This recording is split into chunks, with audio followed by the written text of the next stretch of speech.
Senhor Bros! Tudo bom com vocês? Fizeram a lição de casa, leram o capítulo 3 e 4, tudo certo, as anotações aí, tudo que vocês aprenderam durante a leitura, tudo mais. Vamos aí dar aquela estudada marota nesses dois capítulos que hoje tem muita coisa pra acontecer. Vamos lá. Depois do que a gente viu no último vídeo, nos dois primeiros capítulos, aquela coisa maravilhosa da Esther virando rainha, nossa, tudo parece que vai acabar em flores. Não é bem assim. Quando a gente chega no capítulo 3, o rei nomeia Amã, que era um agagita, descendente de um povo inimigo dos judeus, que eram os amalequitas, num cargo de alta patente. Aí que o negócio vai começar a apertar. Amã era reverenciado por todos os súditos do rei, só que ele encontrou uma resistência muito braba com Mordecai, ou Mardoqueu, que não se ajoelhava perante ele de jeito nenhum. E por que Mordecai não se ajoelha? Porque feria os costumes dele como judeu. Lembra lá da lei de Moisés, dos 10 mandamentos? Só o Senhor adorarás e só ele prestará culto. Se ele adorasse outra pessoa, ele estaria ferindo os costumes daquilo que ele cria, daquilo que ele servia. Então ele não se curvava. Imagina, todo mundo se curvando e Mordecaizinho de pé. A gente vê que isso acontece uma outra vez lá com os meninos Sadraque, Mesaque e Abednego na Babilônia, que o rei mandou se curvar para a estátua que ele fez, eles não se curvaram, foram para a fornalha, mas Deus livrou eles da fornalha. Então é quase a mesma coisa, é quase parecido. Eles não se venderam. Eles não revogaram a crença que eles tinham. Eles não voltaram atrás. Eles criam naquilo e eles foram até o fim. Não vamos nos curvar. E Mordecai a mesma coisa. Não vou me curvar e ponto. Só que Amã, que não era bobo nem nada, ele convence o rei a fazer um decreto. Lembra do que eu falei no último vídeo? Quando o rei fala, o rei não pode voltar atrás. Se ele falou que é A, ele não pode mudar de ideia depois e falar que é B. É A e A.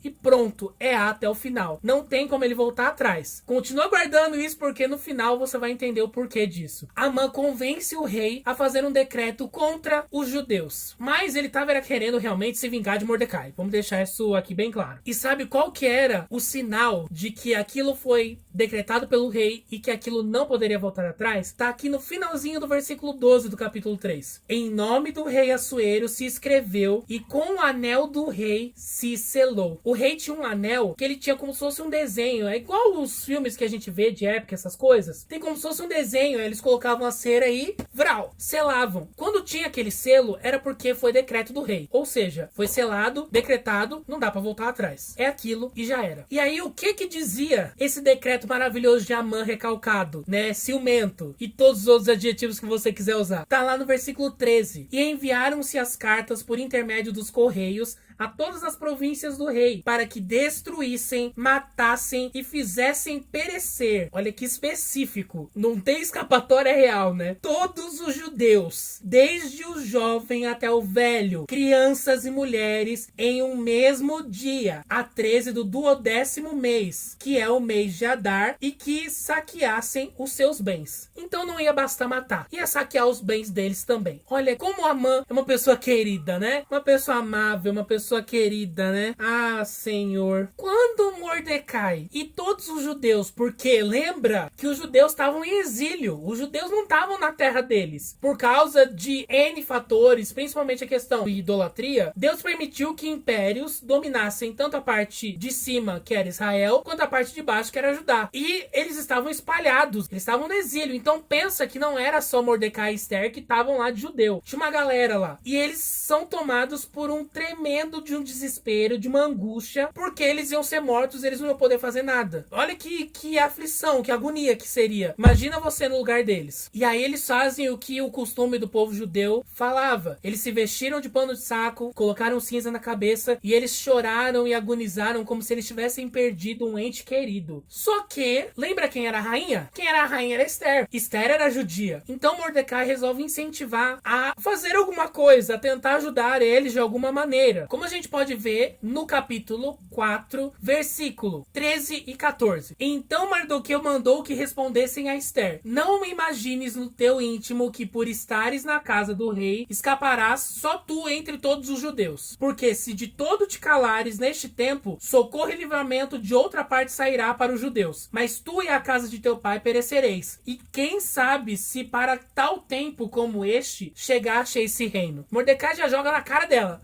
minha filha, será que não é por causa disso que Deus botou tu aí? Pra tu salvar o povo? Sabe por que que Mordecai tá falando assim com Esther? Meio rude, grosso? É porque a Esther não tava sabendo do decreto. Ela vê o Mordecai com pano de saco, cinza e tudo mais. Ela descobre o que aconteceu. E aí, depois que a Esther já tá sabendo que ela já recebeu uma cópia da lei e tudo mais, o Mordecai pede pra ela implorar pro rei pra ele salvar o povo, pra ele fazer alguma coisa. E aí a Esther responde pra ele no versículo 11, que diz assim: todos os servos do rei e o povo das províncias do rei bem sabem que todo homem ou mulher que chegar ao rei no pátio interior sem ser chamado, não há senão uma sentença, a de morte, salvo se o rei estender para ele o cetro de ouro, para que viva. E eu, nesses 30 dias, não tenho sido chamada para ir ao rei. Então ela começa a falar, tipo, você quer que eu vá lá? Só que assim, eu posso morrer se eu entrar lá. Se ele não me chamar, eu não posso ir lá. E até agora ele não me chamou, então como que eu vou ir lá? Por isso que Mordecai dá essa resposta: minha filha, se o socorro não vier por você, vai vir por alguém. Só que não pensa também que tu não vai rodar com a gente. Ele joga isso na cara dela, tipo, ó, não é porque tu tá aí de boa no palácio que você vai ficar tranquila. E aí é onde ele fala: talvez não foi pra isso que você está aí. Isso é uma coisa muito bonita, da gente realmente entender e perceber por que que eu estou em determinado lugar. Qual o propósito? Isso é uma coisa que a gente precisa pensar em todas as áreas da nossa vida. Por que que eu tô em determinado lugar? Por que que Deus permitiu que eu entrasse em tal coisa, ou em tal grupo, ou em tal trabalho, ou em tal faculdade, em tal escola? Por quê? Qual o propósito? Alguma coisa Deus tem. E a gente precisa buscar a Deus para que Ele revele para nós, no tempo dele, o porquê que Ele nos colocou ali. Qual é a missão? O que que a gente vai precisar fazer? Tem sempre um porquê, tem sempre um propósito. Isso fica muito claro nessa história de Esther. Deus tem um propósito em todas as coisas. Mesmo que no livro de Esther não seja citado Deus em nenhum momento, Deus tinha um propósito para fazer ela virar o que ela virou, de uma forma tão rápida. Deus teve um propósito de fazer o rei olhar para ela e se apaixonar de uma forma que ele não se apaixonou por nenhuma outra, e dele de ímpeto já querer que ela fosse a rainha no lugar da Vasti. Tinha um porquê, e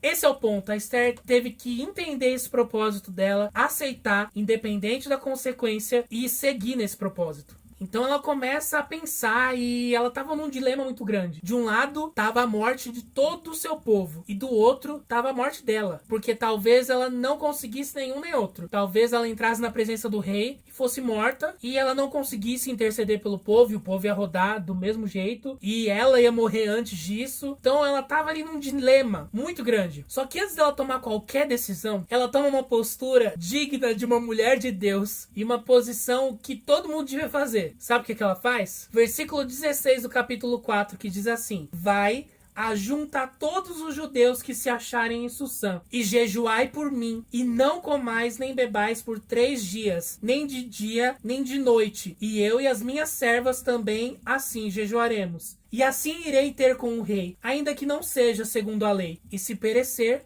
pereci. Então Mordecai foi e fez conforme a tudo quanto Esther lhe ordenou. Antes dela tomar qualquer decisão, antes dela fazer qualquer coisa, ela se revestiu. Ela foi procurar ajuda, ela foi procurar auxílio, ela foi se consagrar. Pensa na sua vida, pensa naquilo que você está passando. Será que não é uma situação parecida com o que o povo de Israel estava passando? Talvez seja hora de arrependimento, talvez seja hora de você dobrar o seu joelho, colocar a roupa de saco, cinza na cabeça, não por fora, mas por dentro, rasgar o coração e se arrepender dos seus maus caminhos, e se arrepender dos seus pecados, de verdade, de coração. Você pode ter certeza que Deus não rejeita um coração quebrantado e contrito. E a lição de casa para amanhã será a leitura dos capítulos 5 e 6. Não se esqueça, e amanhã às 8 horas estamos aqui para comentar sobre esses 2 capítulos e aprendermos um pouco mais sobre esses 2 capítulos. Se você tá chegando aqui perdido, né, primeiro vídeo que você tá vendo do canal, você pode se inscrever para não perder os próximos vídeos e entrar aqui na nossa leitura do livro de Esther. Compartilha nas suas redes sociais para os seus amigos embarcarem nessa junto com a gente. Deixe seu joinha aqui embaixo e comenta aquilo que Deus falou com você durante a sua leitura e alguma coisa que você aprendeu ou pesquisou a respeito desses textos aqui que a gente tá falando, ou sobre os textos que a gente já falou aqui, ok? Amanhã às 8 horas estamos aqui de novo para comentar isso, dar um pouco mais sobre o livro de Esther. Beijo grande, Deus abençoe e tchau!